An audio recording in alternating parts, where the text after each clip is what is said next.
Are you that kind of rider जिसे तेज रफ्तार bikes तो काफ़ी पसंद है, स्पोर्टी बाइक्स में उनकी जान बसती है, but at the same time अब आप सोच रहे हैं लॉन्ग राइड्स पे जाया जाए, देश घूमा जाए, विदेश घूमा जाए, और उसके लिए जो स्पोर्ट्स बाइक हैं, जो सुपर स्पोर्ट्स कैटेगरी की बाइक्स हैं, उनका कमिटेड पोजीशन, राइड क्वालिटी आपको थोड़ा स्टिफ लगता है, और ये वर्सेटैलिटी भी आप खोजते हैं कि अगर मुश्किल रास्तों पर जाएं तो फिर कैसे जा सकते हैं। And I guess this is the bike which can answer that question.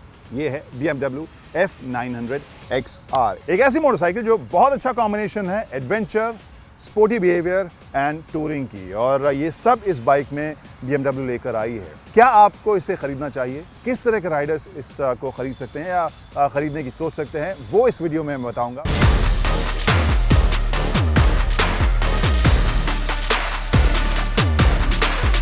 नमस्ते टाइम्स ड्राइव फैमिली, आप सभी का स्वागत है टाइम्स ड्राइव के इस खास वीडियो में, जिसमें हम बताएंगे और राइड करेंगे इस बाइक को और बताएंगे इसके बारे में सभी कुछ जो मुझे बहुत ही खास लग रहा है। लेकिन उससे पहले आप सभी से appeal, please subscribe button, bell icons वगैरह फटाफट दबा दीजिए।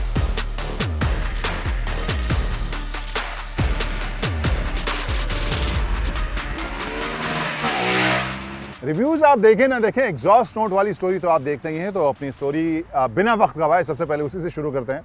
इसे करता हूं मैं स्टार्ट और इसकी आवाज़ के ऊपर डालते हैं नज़र।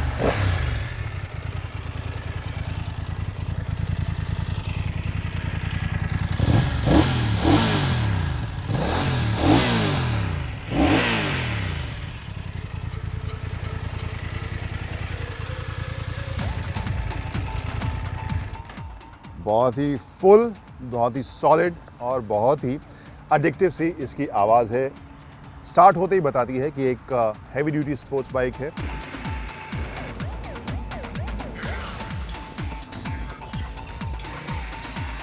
और इसकी जो आवाज़ है वो दूर दूर तक ऐलान कर देगी, ओके यू हैव अराइव्ड। और इस साउंड नोट के बाद, इस म्यूज़िक के बाद अब बात करते हैं टेक्नोलॉजी की। बहुत ही इंटरेस्टिंग टेक्नोलॉजी का सेटअप है इस BMW F900 XR में। कुछ एक चीज़ें तो मैकेनिकल हैं, कुछ एक चीज़ें सॉफ्टवेयर के हिसाब से हैं, कुछ एक चीज़ें आइडिया के हिसाब से भी बहुत अच्छी हैं। सबसे पहले आपको मैकेनिकली दिखाता हूँ। आप लंबी राइड पे जा रहे हैं, विंड ब्लास्ट से बचने के लिए आपको एक वाइज़र की ज़रूरत है, तो ये विंड स्क्रीन आपको मैनुअली एडजस्ट करने की सुविधा है इसमें, and that is always a welcome feature. Plus solid ये आपको काफ़ी फील होगी, तो ऐसा नहीं होगा कि आप तेज़ रफ्तार में जा रहे हैं तो ये वॉबल कर रहा है, वो आपको देखने को नहीं मिलेगा। दूसरी चीज़ जो आप खास देखेंगे, इसके फ्यूल लिड के ऊपर लिखा हुआ है कीलेस राइड। कीलेस राइड का मतलब ये है कि की मेरे पॉकेट में है और मुझे लगाने की ज़रूरत नहीं है, लॉक अनलॉक के लिए भी नहीं, क्योंकि यहाँ पर एक बटन है और उसे जब दबाऊँगा, मैं लॉन्ग प्रेस करूँगा तो पहले इसका हैंडल खुलेगा। जी हाँ, एक बटन से ही इसका हैंडल बंद हो जाता है। फिर से बंद करके आपको दिखाता हूँ, देखिए। तो एक लॉन्ग प्रेस कीजिए इस बटन को, ये लॉक अब अनलॉक हो गई। अब फिर एक प्रेस के बाद इसे कर सकते हैं आप ऑन, यानी कीज़ की कोई ज़रूरत नहीं। जो इंस्ट्रूमेंटेशन है वो जगमगा उठा है। यहाँ पर बड़े सारे फीचर्स हैं जिसके बारे में आपको बात बताऊँ, लेकिन just to prove a point की जो मैं बोल रहा था, चाबी मैंने नहीं लगाई है और फिर भी ये बाइक हो गई है स्टार्ट। तो ये बात हो गई कीलेस राइड की।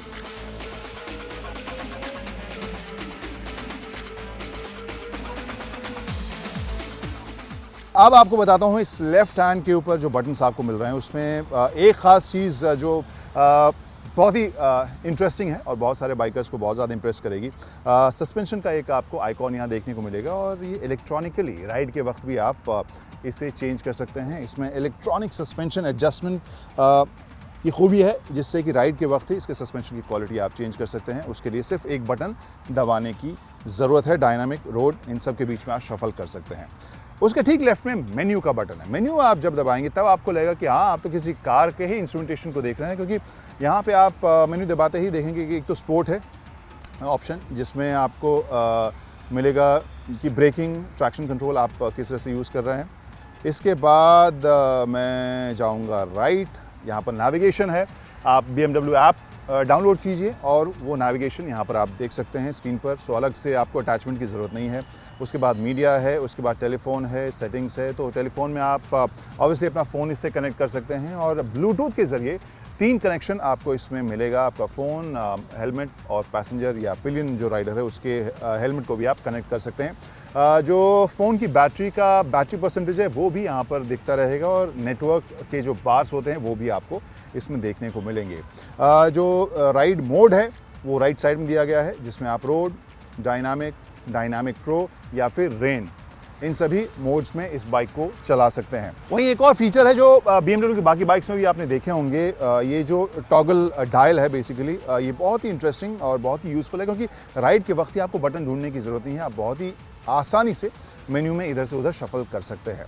इसके अलावा एक और बटन आपको यहाँ देखने को मिलेगा, दैट इज़ क्रूज़ कंट्रोल। जैसा हमने कहा कि जो कार की तरह इसमें फीचर्स हैं, इंस्ट्रूमेंटेशन तो दिख ही रहा है, तो फिर क्रूज़ कंट्रोल तो होना ही चाहिए, तो फिर यहाँ पर क्रूज़ कंट्रोल का बटन आपको ऊपर देखने को मिलेगा। वैसे भी आजकल हम देख रहे हैं पैंडेमिक के बाद एक कल्चर हो गया, बहुत सारे लोग लंबी लंबी राइड्स पर जाना चाहते हैं।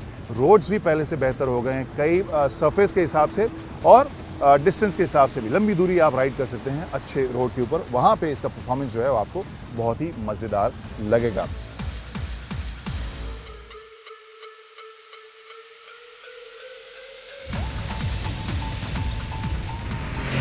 अब बात करते हैं इसके इंजन की, तो वहाँ पे जो मामला है सबसे खास है, वही सुपरस्टार है। टेक्नोलॉजी बढ़िया है, ऑब्वियसली इम्प्रेसिव है, लेकिन असली चीज़ जो इस बाइक को ख़ास बनाती है वो है इसका इंजन।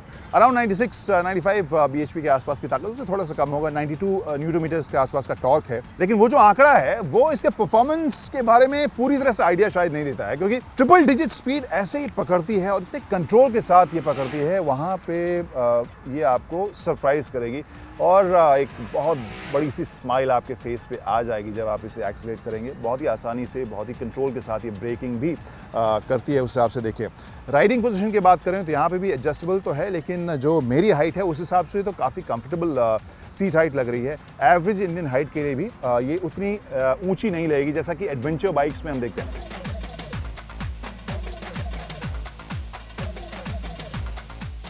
एडवेंचर बाइक्स में आमतौर पर ग्राउंड क्लियरेंस ज़्यादा बढ़ाने के लिए बड़े टायर्स के साथ जो हाइट है बाइक की काफ़ी हो जाती है ऊपर, और कई जो एवरेज हाइट वाले राइडर्स हैं उनको थोड़ी सी इंटिमिडेटिंग वो बाइक लगती है। ये उस मामले में भी आपको अच्छा कॉम्बिनेशन देखने को मिलेगी। इसके अलावा आप देख सकते हैं यहाँ पर पैनियर्स के लिए आपको कंपनी ही जो फ्रेम है वो लगा के दे रही है, यानी आप लंबी दूरी के लिए अलग से पैनियर लगा के सामान रखने के लिए चाहते हैं तो फिर आप इसे लेके जा सकते हैं।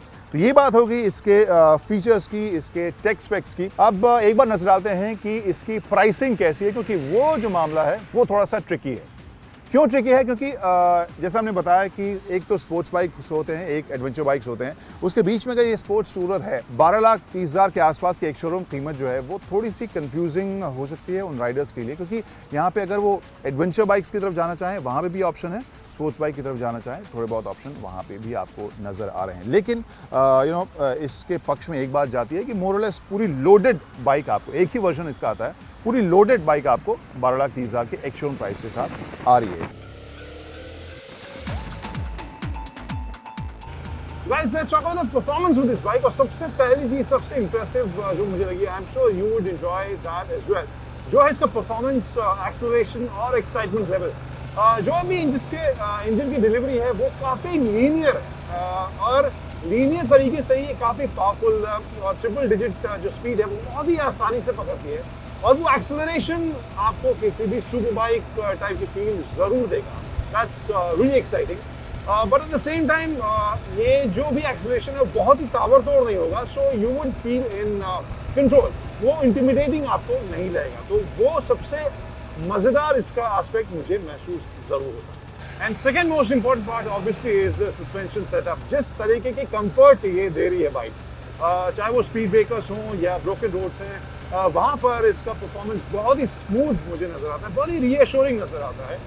And third thing, the way it handles, चाहे आप तेज़ रफ्तार एक एडवेंचर टूरर की बात करें, but this behaves like a sports bike, और वहाँ पे टाइट कॉर्नर्स के ऊपर भी आप जिस भी स्किल लेवल की बात कर रहे हैं वहाँ पर ये एक्साइटिंग आपको ज़रूर लगेगी, आप अच्छे से इसे कॉर्नर कर सकते हैं, और ये उस हिसाब से मुझे काफ़ी ताबड़तोड़ नज़र आती है। एक एलिमेंट ऐसा है जो शायद कॉमन है इंजन एनवायरनमेंट में, इस तरह की बाइक्स में थोड़ी हीटिंग अब ज़्यादा महसूस हो रही है। सुबह जब ठंडक थी उस वक्त में अनकंफर्टेबल नहीं था, लेकिन अगर आप कभी ट्रैफिक में फंस गए, छोटे रास्ते के ऊपर फंस गए, जहाँ पर आप स्लो स्पीड में जा रहे हैं, तब इसके इंजन की गर्मी हो सकता है आप महसूस करें। But at the same time अभी ये नवंबर का महीना शुरू हो चुका है, इस हिसाब से मैं उस कॉन्टेक्स्ट में अगर कहूँ तो अनबेरेबल मुझे ये नहीं लग रहा है, जो कई सारी इस तरह की बिग बाइक्स महसूस होने लगती हैं। तो उस हिसाब से मुझे लगता है कि अगर प्रॉपर प्रोटेक्शन के साथ आप जाएं तो ये बेरेबल इंजन हीट आपको महसूस होगा।